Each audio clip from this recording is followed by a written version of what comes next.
Good morning, everybody. Today we are going to talk about price elasticity of supply.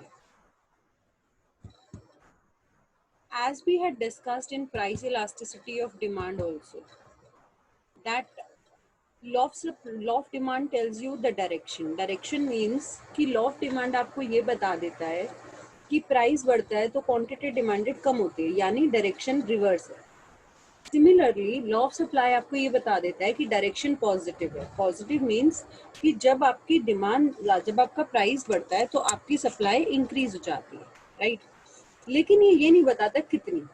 कितनी means degree कितनी, extent कितना. क्या price double करें तो quantity supply double हो जाएगी, ट्रिपल हो जाएगी, थोड़ी सी बढ़ेगी, ज़्यादा बढ़ेगी. वो चीज़ आपको बताता है price elasticity of supply. Elasticity word in common parlance आपने वर्ड सुना होगा लास्टिक. जो लास्टिक आप एक गलत प्रोनाउंसिएशन सुनते हैं वो इलास्टिक वर्ड है ना. जैसे हम बोलते हैं बेल्ट का लास्टिक, that is elastic. Elastic means कोई चीज कितनी स्ट्रेच हो सकती है, कोई चीज कितनी एक्सटेंड हो सकती है, राइट. तो डिग्री की बात जब आती है तो वो हमें प्राइस इलास्टिसिटी ऑफ सप्लाई बताता है. तो प्राइस इलास्टिसिटी ऑफ सप्लाई को अगर मैं डिफाइन करूं, I would say that it expresses the responsiveness of quantity supply to change in its price. Okay. तो अब क्योंकि आपने पढ़ा हुआ है कि लॉ ऑफ सप्लाई में हमने ये डिस्कस किया था कि when price rises quantity supplied rises. Okay. So whenever there is positive correlation between two variables, its elasticity will always be positive. If variables are such that when x increases, y also increases, their price elasticity of supply will be equal to 1, right. So we know that when price rises, quantity supplied rises, therefore price elasticity is always positive. यहीं से आप ध्यान करिए कि जब मैंने आपको EDP कराया था तब क्या था, ईडीपी वाज नेगेटिव. सिमिलरली मैंने आपसे कहा था income elasticity is positive for normal goods and negative for inferior goods. Similarly हमने कहा था cross elasticity is positive for substitute क्योंकि उनमें पॉजिटिव रिलेशन होता है, and negative for complementary goods. यानी ये कॉमन एक फैक्ट है कि अगर दो वेरिएबल पॉजिटिवली रिलेटेड होंगे तो उनकी इलास्टिसिटी पॉजिटिव होगी, अगर दो वेरिएबल इनवर्सली रिलेटेड होंगे तो उनकी इलास्टिसिटी नेगेटिव होगी. So what is the definition now? Degree to which quantity supplied responds to a change in price means price change हुआ, quantity supplied ने कितना respond किया, that is called ESP. In other words, the price elasticity of supply is the ratio of percentage change in quantity supplied to percentage change in price. Means I am finding ratio of two things. I divide percentage change in quantity supplied with percentage change in price. So what do I get? I get ESP. Mathematically, we can call it percentage change in quantity supplied divided by percentage change in price. Okay. Or I can call it to be proportionate change in quantity supplied divided by proportionate change in price. Now, how to calculate proportionate change? Change upon original. So, change in supply divided by initial supply will give you proportionate change in quantity supply. Similarly, change in price will be equal to proportionate change in price will be equal to change in price divided by original price. So we shall be coming back to numericals little later. Before that, I talk about different types. Okay. So revising once again, price elasticity of supply, it refers to responsiveness of quantity supplied to change in its price. Measurement, it is equal to proportionate change in quantity supplied divided by proportionate change in price. There are 5 types of elasticity, price elasticity based on the numerical value. Perfectly elastic supply, that is ESP is equal to infinity. Perfectly inelastic supply, that is ESP is equal to 0. Unitary elastic supply, that is ESP is equal to 1. Relatively elastic supply, that is ESP is more than 1. And relatively inelastic supply, that is ESP is less than 1. So let us talk of them one by one. But here I would like to give you a mathematical version. We saw that ESP is equal to percentage change in quantity supplied divided by percentage change in price. Agreed? Agreed. So if I write it as x upon y, mathematically you know this, that if x is 0, answer will be 0. So I can say when there is no change in quantity supplied due to change in price, ESP is 0. I know if y is 0, it is infinite. So if I say quantity supplied keeps changing without any change in price, then it is infinite. We know if x and y are equal, it will be equal to 1. So I can say when percentage change in quantity supplied is just equal to percentage change in price, it is said to be equal to 1. We know if x is more than y, answer will be more than 1. So I can say when percentage change in quantity supplied is more than percentage change in price, ESP is said to be more than 1. Right? Relatively inelastic supply. When percentage change in quantity supplied is less than percentage change in price, ESP is said to be less than 1. So let us look at it. Perfectly inelastic supply. It is also called infinitely elastic demand.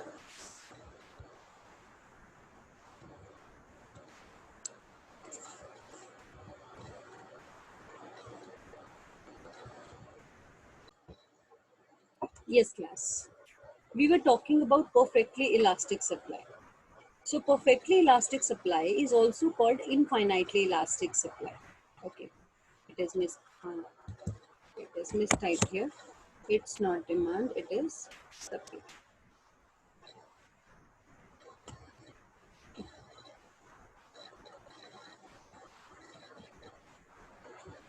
It means small change in price leads to infinite expansion in supply. Okay.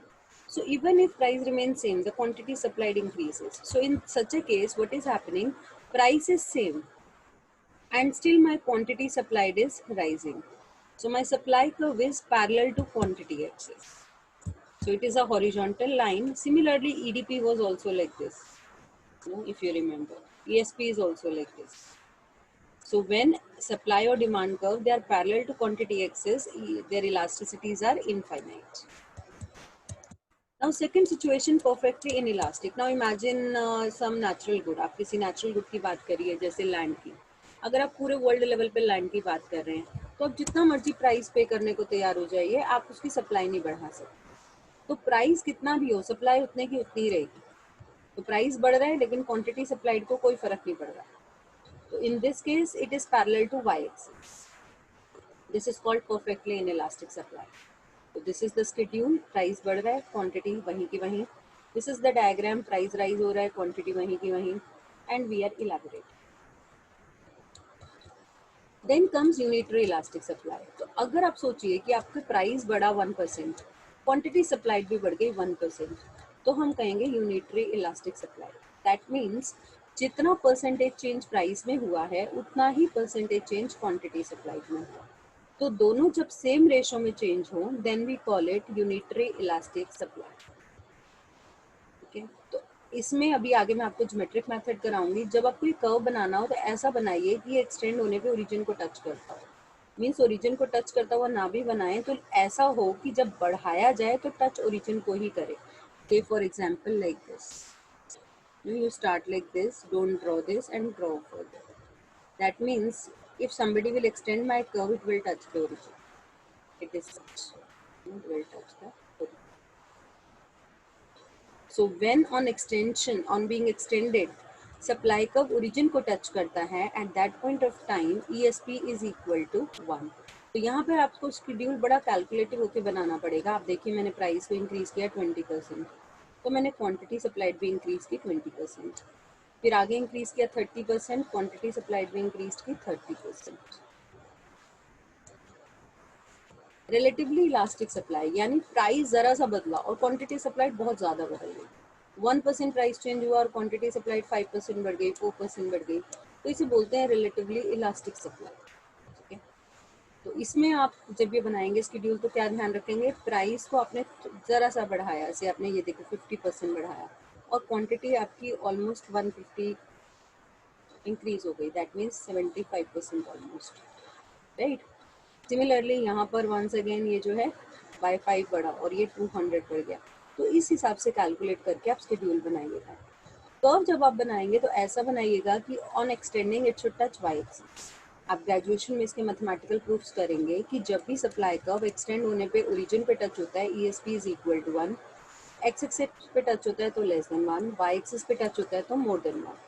अभी 11th level पे इसके proofs हमारे syllabus में नहीं है, और क्योंकि कई बच्चों के पास मैथ्स भी नहीं है तो मैं उस प्रूफ में जा नहीं रही। Relatively in elastic supply it means कि आपने प्राइस इंक्रीज हुआ से 5%, क्वांटिटी सप्लाइड ज़रा सी चेंज हुई से 1%। तो जब आपका क्वांटिटी सप्लाइड कम चेंज हो और प्राइस काफ़ी चेंज हो तो उसे बोलते हैं relatively in elastic supply. For example this, देखो अगर मैं इसको एक्सटेंड करूँ it will touch x axis, तो मैंने इस हिसाब से बनाया। एंड यू कैन सी कि अगर यहाँ पे प्राइस चेंज हो रहा है, you can see percentage change in price is more and percentage change in quantity is less. जब आप शेड्यूल बनाएंगे तो कैसे बनाएंगे, देखो प्राइस मैंने 20% चेंज किया, क्वांटिटी ज़रा सी चेंज, प्राइस 30% चेंज किया, क्वांटिटी बहुत कम चेंज की। तो इन बातों को ध्यान में रखते हुए हम लोग शेड्यूल और कर्व ड्रॉ करते हैं, मगर कुछ नहीं करना है, रट्टा मारने जैसी कोई चीज़ नहीं है। तो economics can not be learn, economics can be understood. अब मैं आ रही हूँ आपके ज्योमेट्रिक मेथड पे, जिसका रेफरेंस मैंने अभी आपको दिया भी, कि ज्योमेट्रिकली स्पीकिंग अगर आप एक सप्लाई कर्व को एक्सटेंड कर रहे हैं और एक्सटेंड होने पे वो ओरिजिन को टच हो, ओनली कंडीशन इज ओरिजिन पे टच हो, ओरिजिन पे वो 45 डिग्री का एंगल बनाए, चाहे 30 डिग्री का बनाए, चाहे 75 डिग्री का बनाए, इससे कोई फर्क नहीं पड़ता। We are not interested in that, ठीक है, we are not interested in that. तो this is called geometric method. Second one is कि अगर ऑन एक्सटेंडिंग ये वाई एक्सिस को टच करे then it is ESP is more than 1, और अगर ऑन एक्सटेंडिंग ये एक्स एक्सिस को टच करे इट इज लेस देन 1। तो if you are asked, say explain symmetric method of measuring price elasticity of supply, you will draw these three diagrams and three situations. One, when ESP is equal to 1, second when ESP is more than 1, and third when ESP is less than 1. And may be in MCQs I can frame a question कि अगर supply का extend होने पे Y axis पे touch हो रहा है, what is the value of ESP and so on, है ना। सो एनीवे अगर हमें कॉन्सेप्ट क्लियर है तो टीचर उसे डायग्रामेटिकली पूछे, ट्रू फॉल्स बना के पूछे, MCQ बना के पूछे, कैसे भी पूछे, we can handle it. Now I am picking up last theory topic of the chapter, which is what are the factors which affect price elasticity of supply। आपको क्या लगता है कि दुनिया में जितनी चीजें हैं सबकी प्राइस इलास्टिसिटी ऑफ सप्लाई बराबर है? Answer is no. There are commodities जिनका ESP बहुत कम है, देयर आर कमोडिटीज जिनका ESP बहुत ज़्यादा है, ठीक है। तो हम देखेंगे क्या है, क्या फैक्टर्स हैं जो इसे अफेक्ट करते हैं। तो सबसे पहले हम देखें नेचुरल गुड्स। क्या नेचुरल गुड्स की सप्लाई मेरे हाथ में है? मैं चाहती हूँ आज मौसम बहुत अच्छा हो जाए तो कितना भी पे करके मैं कर लूँगी, या मैं चाहती हूँ कोल की सप्लाई बढ़ जाए, तो coal is a natural good, मैं कैसे उसकी सप्लाई बढ़ा सकती हूँ ओवरऑल। या मैं चाहती हूँ अर्थ का एरिया बढ़ जाए क्योंकि पॉपुलेशन बढ़ गई है, it can not be increase. कई केसेस में तो नेचुरल गुड्स की सप्लाई रादर परफेक्टली इनइलास्टिक होती है, और परफेक्टली इनइलास्टिक ना भी हो, काफ़ी हद तक ये इनइलास्टिक होती है। इवन जैसे फूड आइटम्स है, तो क्रॉप अगर इस साल फेल हुई है तो आप सप्लाई नहीं बढ़ा सकते प्राइस पे करके, सप्लाई आपके हाथ में है ही नहीं इन चीज़ों की। मैन मेड की सप्लाई आपके हाथ में है, क्योंकि नाम ही कह रहा है मैन मेड, आपने क्रिएट किया, आप बढ़ा सकते हो सप्लाई। तो मैन मेड गुड्स की सप्लाई ज़्यादा इलास्टिक होगी और नेचुरल गुड्स की सप्लाई कम इलास्टिक होगी, पहला क्राइटेरिया। दूसरा, अगर किसी चीज़ का रॉ मटेरियल अवेलेबल है तो उसकी सप्लाई इजीली अवेलेबल है किसी चीज़ का रॉ मटेरियल, तो उसकी सप्लाई ज़्यादा इलास्टिक होगी, क्योंकि रॉ मटेरियल है, बना लो। किसी चीज़ का रॉ मटेरियल ही अवेलेबल नहीं है तो उसकी सप्लाई करना ज़्यादा डिफ़िकल्ट होगा।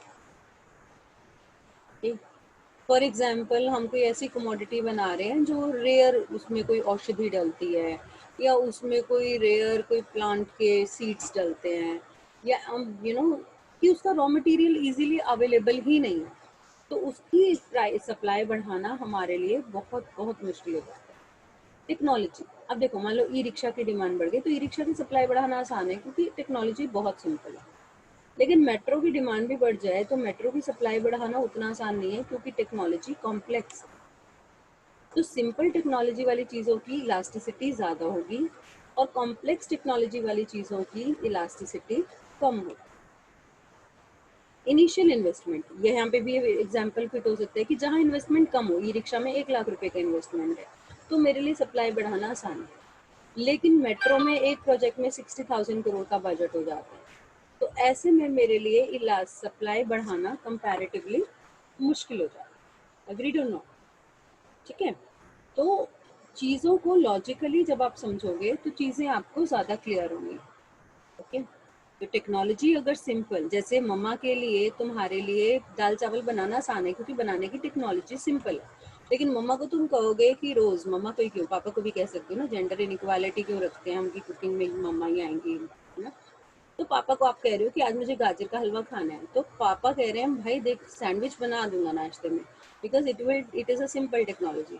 अब गाजर का हलवा बनाने का टाइम नहीं है, मुझे ऑफिस जाना है, because it is a complex technology, right? Understanding.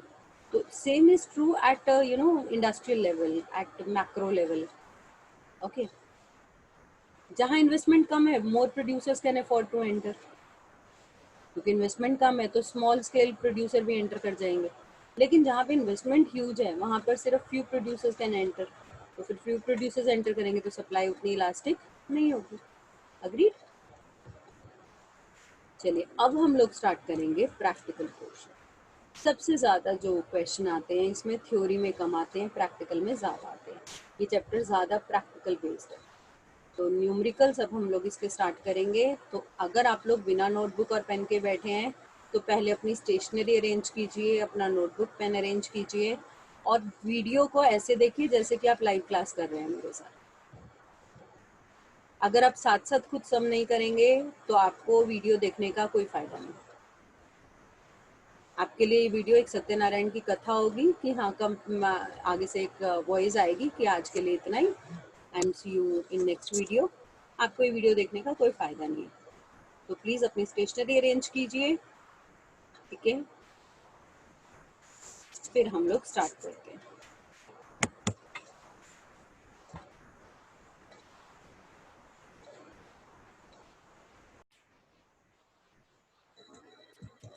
Yes class, तो सबसे पहले आप लोग फॉर्मूले नोट कर लीजिए। ESP is equal to percentage change in quantity supplied divided by percentage change in price। अब परसेंटेज चेंज कैसे निकलता है? Change in quantity divided by original quantity multiplied by 100। Similarly percentage change in price निकालना है तो change in price upon original price into 100। अब economics में हम चेंज को डेल्टा से इंडिकेट करते हैं, triangle sign, we read it delta. तो delta Q upon Q into 100, delta P upon P into 100। तो 100 से 100 हो जाएगा कैंसिल, ठीक है। यहाँ बचेगा delta Q upon Q divided by delta P upon P. आपको पता है मैथ्स में अगर न्यूमरेटर को डिनोमिनेटर बनाना हो, सॉरी डिवाइड को मल्टीप्लाई बनाना हो, तो डिनोमिनेटर जो है वो न्यूमरेटर हो जाता है और न्यूमरेटर डिनोमिनेटर हो जाता है, राइट। इसी को जब मैंने रीसेट किया, I got formula P upon Q into delta Q upon delta P, right. तो please take a note of this फॉर्मूले, pause the video here, first take the notes, then proceed further.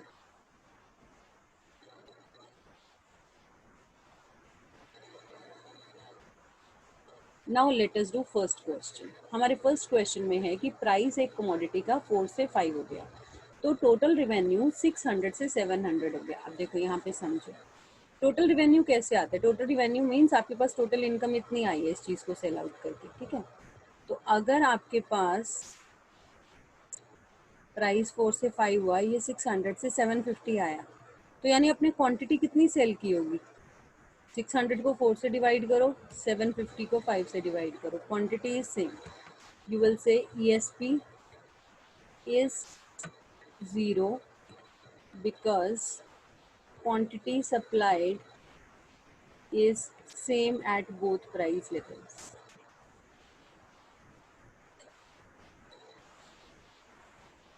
ठीक है, सिर्फ इसमें technicality क्या थी, total revenue is equal to price into quantity.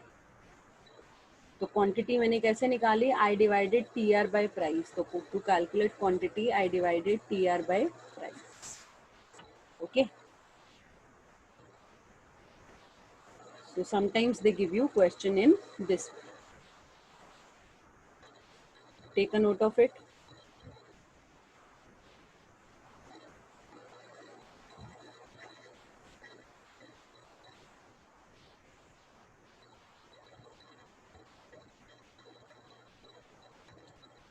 Next is ESP of good X is half the ESP of Y. If on, अब जब भी ये दो वाले क्वेश्चन हो ना, तो किसी एक की पूरी इन्फॉर्मेशन दे रखी होगी, पहले उसे निकालो, फिर इक्वल क्या रखा है तो वो इक्वल हो जाएंगे, हाफ क्या रखा है हाफ हो जाएंगे। जैसे मेरे केस में, if on 20% fall in price of X, quantity demanded of X falls by 30%, तो ईएसपी कितना हो गया। ईएसपी का पहले फॉर्मूला जरूर लिखना है, डायरेक्ट अभी फिगर्स नहीं डालने कभी भी। Percentage change in quantity supplied divided by percentage change in price. So this is 30 by 20 equal to 1.5। ये ईएसपी ऑफ एक्स है। इन्होंने कहा ESP of good X is half the ESP of Y, तो ESP of Y double हो गया। अगर x इसका half है तो वाई इसका डबल है, वाई का ये आ गया। Then they are asking you by what amount will quantity demanded of Y rise with 30% rise in price. So 3 is equal to percentage change in quantity supplied divided by 30, that is percentage change in price, right? If I multiply, I get percentage change in quantity supplied of Y is equal to 90%. तो यानी ये एक में दो question को mix किया गया। एक की सारी इन्फॉर्मेशन दे रखी होगी, पहले उसका निकाल लो, फिर अगर इन्होंने कहा होता कि elasticity of X and Y are equal, तो मैं एक्स और वाई को इक्वल ले लेती। इन्होंने कहा कि ये हाफ है, तो इसका मतलब ये डबल है। तो जो ऐसा इन्होंने कहा है उस हिसाब से मैंने ईएसपी ऑफ वाई निकाल लिया। अब जो ईएसपी ऑफ वाई आया उसको मैंने यहाँ पे फिट इन किया, जो इन्फॉर्मेशन गिवन थी उसे डाला, जो नहीं गिवन थी, मे बी ये गिवन हो ये निकालना हो, मे बी ये गिवन हो ये निकालना हो, anything, all possibilities are there. Okay, तो इसको भी नोट कीजिए।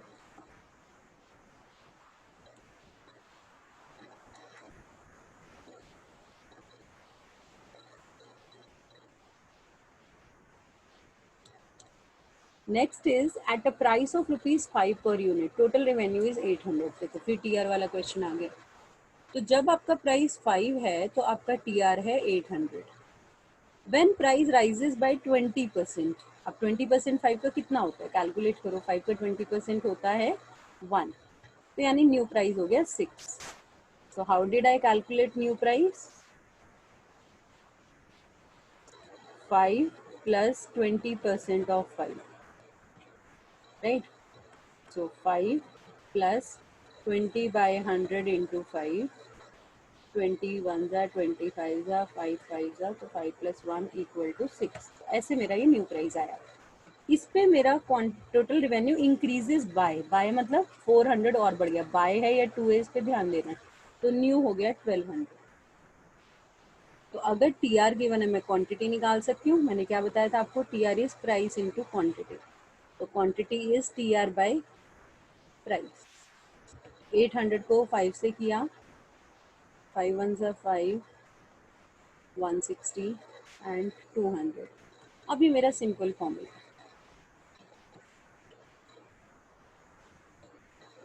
ये फॉर्मूले में अब मुझे खाली वैल्यूज डालनी है। Original price 5, original quantity 160, change in price 1, change in price is 1 and change in quantity is 40. So 4 4s are equal to 1.25. But last में compare जरूर करना है that ESP is more than that. I hope it is clear to everybody. Take a note of it. These are just working notes. I have shown how did I reach at this. This is the main question. Okay. In next question, the price elasticity of commodity Y is half the price elasticity of commodity X. फिर दो वाले आ रहे हैं. So I'm giving you time. Try it. Pause the video here. Try it.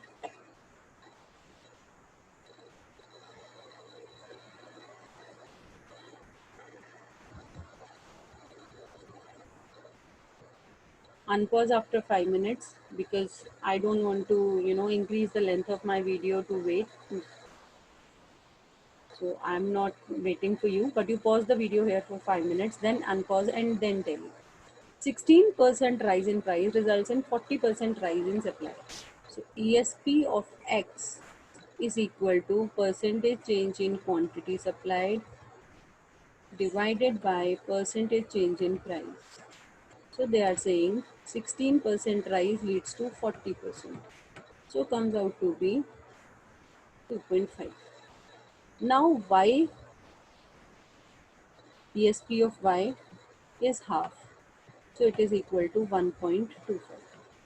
So ESP of Y is equal to percentage change in quantity supplied divided by percentage change in price. So it comes out to be 1.25 equal to this and percentage change in quantity supplied. So if I multiply, percentage change in quantity supplied will be equal to 10%. Okay. So now you may tell me whether you had calculated it right or wrong.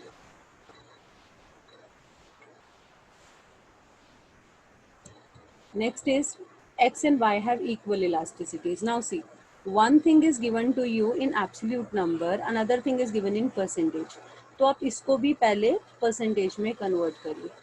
तो मैं कहती हूँ percentage change in quantity supplied of X is equal to delta Q upon Q into 100. तो change कितना हुआ 100. कितने से? From जो लिखा है ना वो ओरिजिनल है. 500 को ओरिजिनल में नहीं लेना है. फ्रॉम जो लिखा है वो ओरिजिनल है. तो इट इज 25%. ठीक है.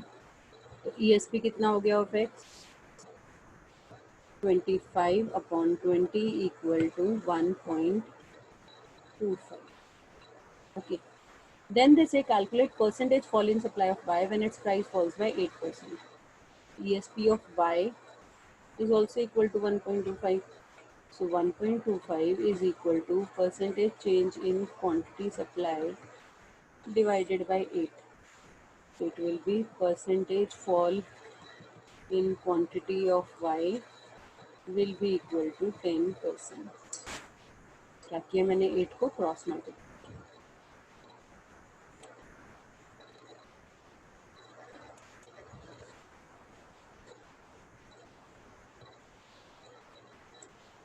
So thank you for watching.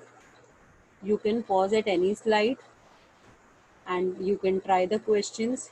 You can, I would suggest you that you should go back to numericals at this level. Okay, pause the video, try this question, then tell you your answers before you leave it. So your one chapter will be completely done, that is ESP, after watching this video. Thank you so much. Be blessed.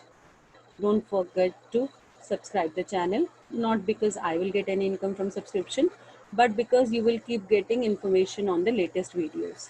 So for your own sake, subscribe the video. If you think it is not required, kindly don't do that.